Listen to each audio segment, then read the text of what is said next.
But what I found more often is that God shows up in quiet ways, unassuming ways, ways that we might miss when we feel overwhelmed with the noise of what's around us. And so I began to look at, well, how does God act quietly?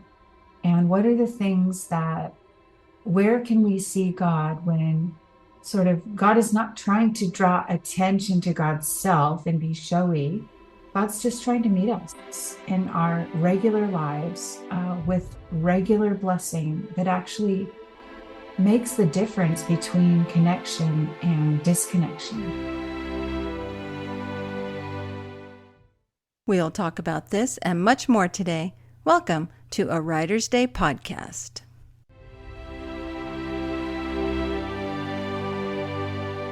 Hey everyone, welcome back to Writer's Day podcast. My name is Ruth Douthit, and I started this podcast for folks like you, people who want to listen to published authors, best-selling, award-winning authors talk about their life story and how they became writers because it's so inspirational. And you also want to hear about their amazing books, and you want to learn something about the writing craft. And that's why I started this podcast for you. So welcome. And if you like today's episode, please consider subscribing to my YouTube channel, following me on Spotify, and wherever you listen to podcasts. And drop me a comment. I'd love to know what you think of today's episode. And head over to artbyruth.com to learn more about me and my books and listen to other podcast episodes there. And also take a look at my artwork because I'm working on another coloring book. Fantasy art is my passion. And you can learn more about my next release, which is Fatal Truth, Book 3 in my Desert Shadows Suspense series. Releases July 28th. So head over to artbyruth.com today. Adriel Booker is here with me today, and she is a writer, speaker, and curator exploring middle things like crises, dealing with crises in your life, and to remember that God is with you even in the darkest times. She really wants to enlarge your vision of God and who He is. And she's with me today to talk about her latest book, Tethered to Hope, the quiet kindness of God in crisis, change, and the spaces in between. So you know the drill. Grab your favorite beverage, a comfortable chair, kick back and relax as we listen to Adriel Booker talk about her new book.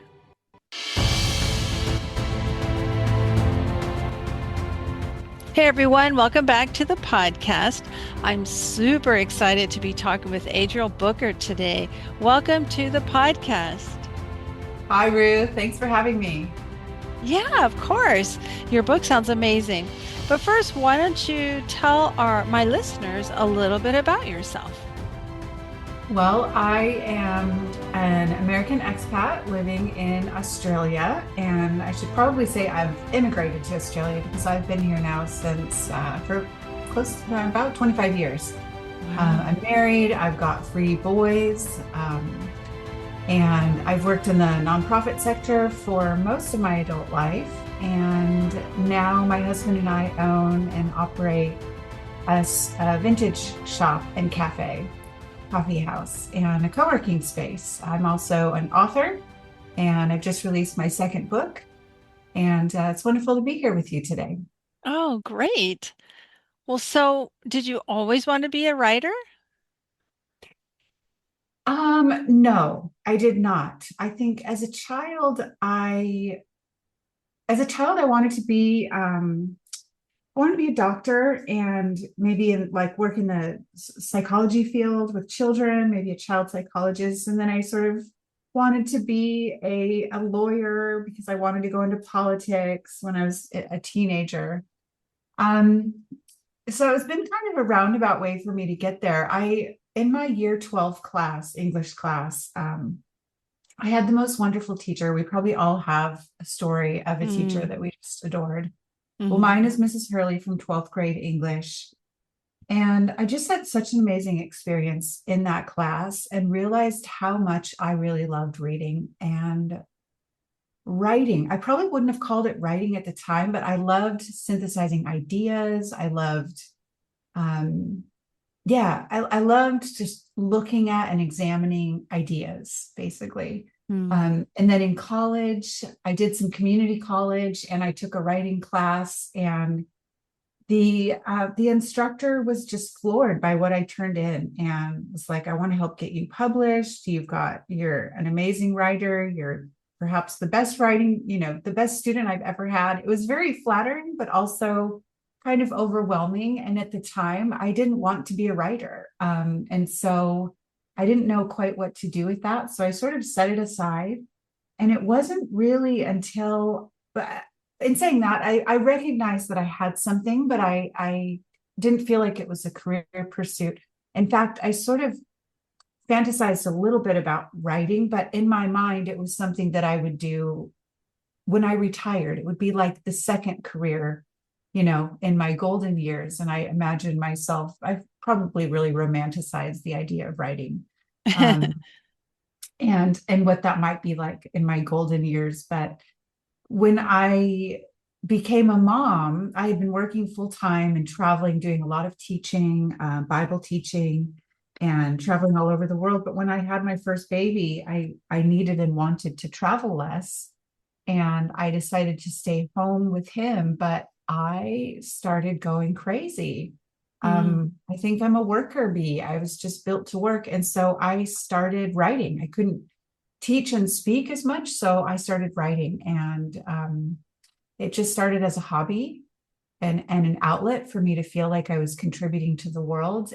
And then I guess I realized, oh, there's really something there. I've got a talent for this. And then I worked toward, yeah, expanding that and developing it. So Wow. We have something in common. I was the same way. I could not be a full-time stay-at-home mom. It just was driving me crazy. So I just got like a little part-time job at the church, and I ended up being like a substitute teacher at my son's school, but it was just enough to get me out, but I could still be there for him to get him ready for school and to pick him up from school and be home with him. So, but yeah, I think my sister was like that too, and my mom too. So I think some moms, it's like, yeah, sure, no problem. But for me, I tried it and I started to go a little crazy. yeah, I really enjoyed it when my boys were little, were toddlers, and Hmm. I needed that extra outlet along with. And it's exhausting, it's difficult work. And just to feel It like I is. could give it to something that was just for me was really important during those early years of mothering. And it was sort of the height of the blogging era, in the Mm. early, Yeah. like around the 2010 and that sort of era. And so it was exciting being able to write and put your work out there and connect with people across the world. And I think I also liked that instant or near instant connection that blogging movement provided. It really did provide a connection and a sense of relationship with readers that I recognize you may not get as a book writer or a journalist or, with other types of writing, but it was very personal, very intimate, very connected. And the social component, with commenting and the social media coming into it, all of that it really helped me in those early years of mothering to feel less alone and like the writing actually meant something to people. I enjoyed that immediate feedback. So why did you decide to do a nonfiction book? What was your first book about? My first book was okay. Look, so my background was as a Bible teacher, Oh, okay. and many of the subjects that I would teach on a consistent basis, those were the things that I thought, oh, well, those will incorporate themselves into my first book. I think I'm a bit of a theology nerd, and so nonfiction was always going to be it for me. And that, over my adult life, that's really where I've deep dived was into the Bible teaching. And so nonfiction felt like it made sense to me. Um, and then when I was in those blogging years that I was just talking about, we had two children, and then I experienced my first miscarriage, what would be my first of four. Wow. But that first miscarriage just absolutely rocked me. And I wrote to process that, and I wrote through it, and think at the time there weren't a lot of resources that I could find online. I read several books on the subject, and because that's part of the way I learn and cope is I'm a reader. And so I read what I could get my hands on. I think just things that I was hoping would help touch the pain and help me understand what I was feeling and going through and what my husband was feeling and going through. And I just grew really frustrated with what was out there. And I felt like the books that I was reading, either they were devoid of story, they felt too Mm, clinical. mm-hmm.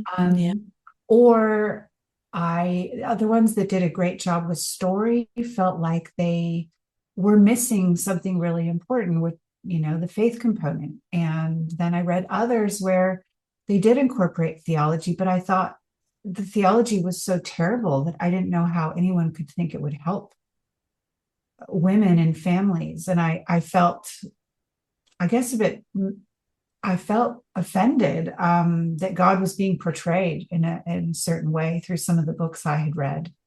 And yeah, and so I think as I was writing publicly about what I was going through, because I did write articles and post them on my blog, and I did share about it on social media.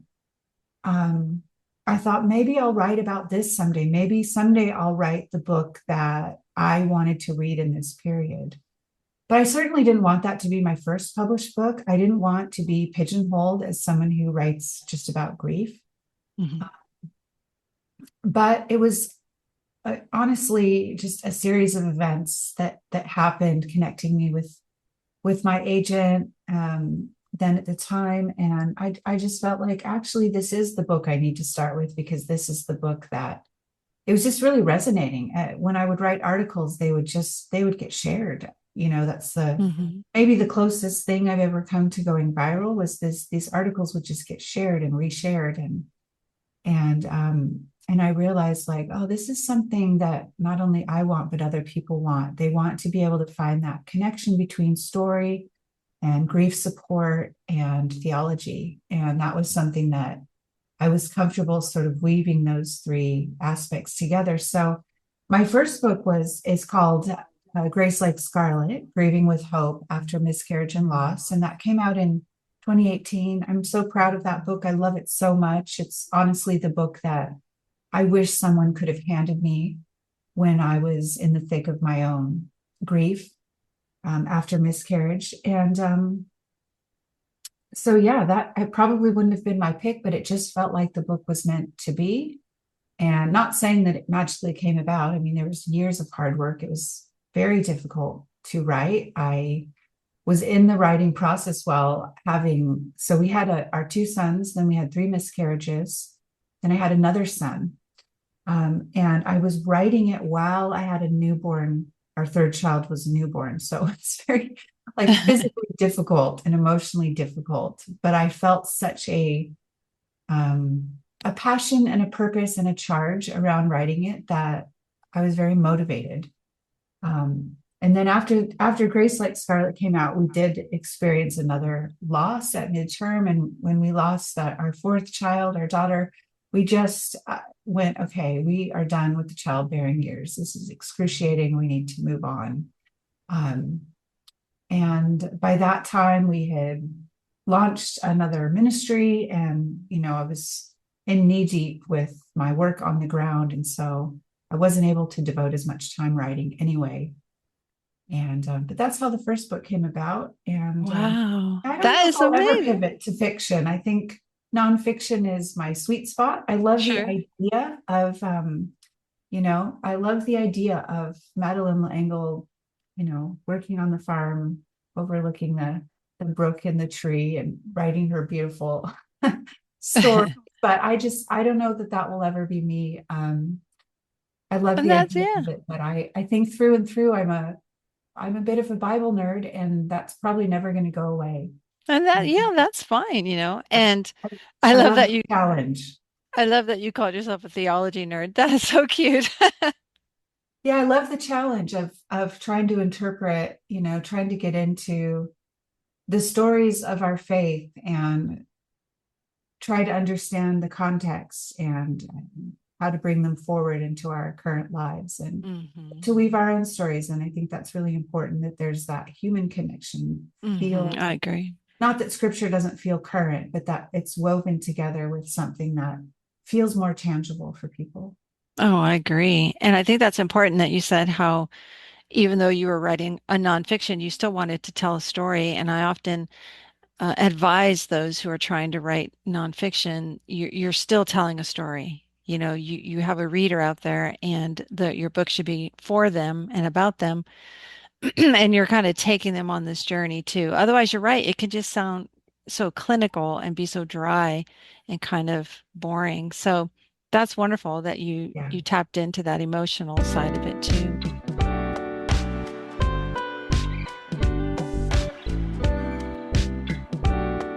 Well, let's talk about your newer book, though, Tethered to Hope, the quiet kindness of God in crisis, change, and the spaces in between.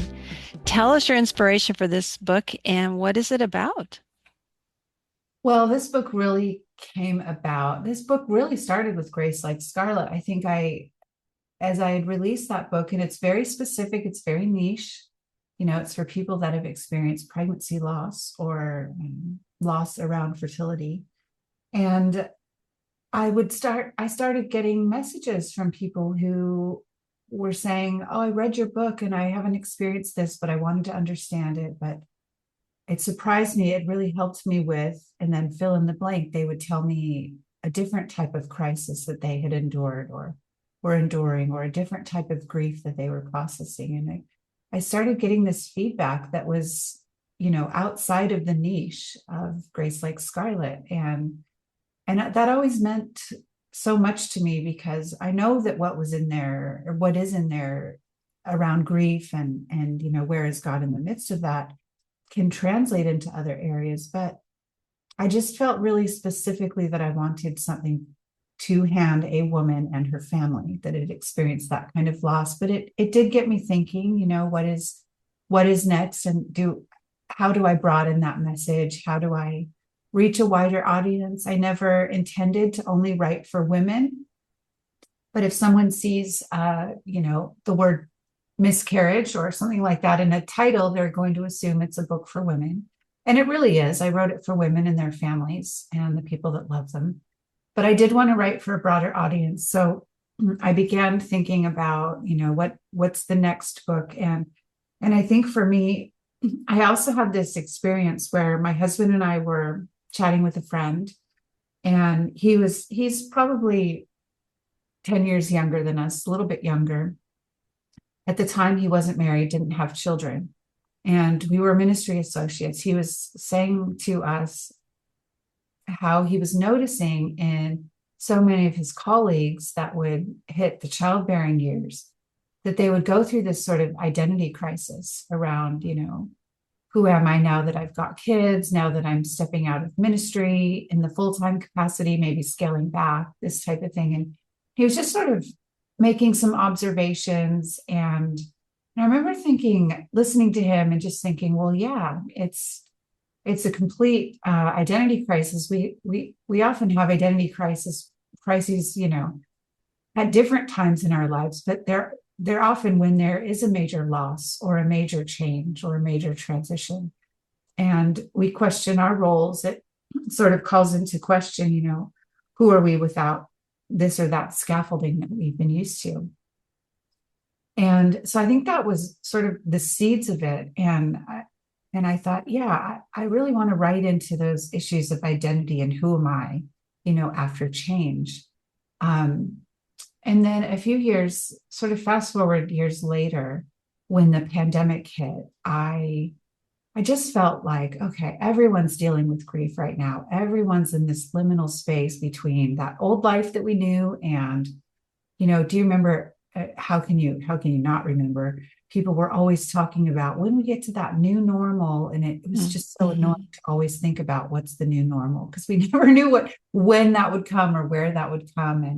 And I began to just sort of form language around that liminal space between when a crisis event happens and then the other side of it, when the dust settles and you feel like you can sort of reevaluate, okay, who am I now? And all of those pieces just sort of came together to begin making sense to me to go, I think what I wanted to write about is this space after you've had a crisis, and that could be, like in my case, the pregnancy losses, but it also could be a relational breakdown. It could be a change of career. It could be a diagnosis, any number of things. But after that's happened and the dust has settled a little bit and that adrenaline has worn off from those early days of coping, the casseroles have stopped coming. That's often when people kind of stand amongst those pieces of their lives and go, now what? And it's this own type of crisis. It doesn't have that urgency that the initial crisis had, but it is its own type of crisis. It's like an after crisis crisis. And so that's really what I wanted to write about with Tethered to Hope is how do you continue to see, or how do you find, the quiet kindness of God in those spaces where it just feels confusing. We don't know who we are in this new space. We know that we're not who we used to be before that, crisis happened to us, but we're also not who we're going to be. It's sort of that middle space of becoming, that middle space of finding our ground, so that because there's no hard edges between, sort of, there might have been a hard edge from before. There might have been an event that you can articulate that sort of thrust you into this new middle space or the season of transition or change. But often the way out, there's no hard edge. It's fuzzy, and you don't know how long it's going to last. And it's hard, and you got to put some language around it, I think, to really understand it. So that's really how Tethered to Hope came about, realizing, there's a need for people to understand and put language around and find God in the midst of so much of our in-person work with people through our ministry. We were realizing that these are the times when people walk away from faith. It's not when the bad thing happens. Often people really lean into God during that out of crisis, urgency, necessity. But it's later when the dust has settled and you're going, oh, how did that happen? I think that stuff didn't happen to people following God. Or where was God in the midst of that? Or how come I'm not experiencing God in the same way? Or I'm finding it hard to connect? Or my spiritual practices feel empty? Or things in the Bible that I took for granted before, now they're jumping out at me and they actually don't make sense. Now what? And that's often when people, quote unquote, lose their faith. And that's really what I wanted to write into is how do you find God when it's quiet, when it's confusing, when things feel dark and you're uncertain? How do you still find God in the midst of those times?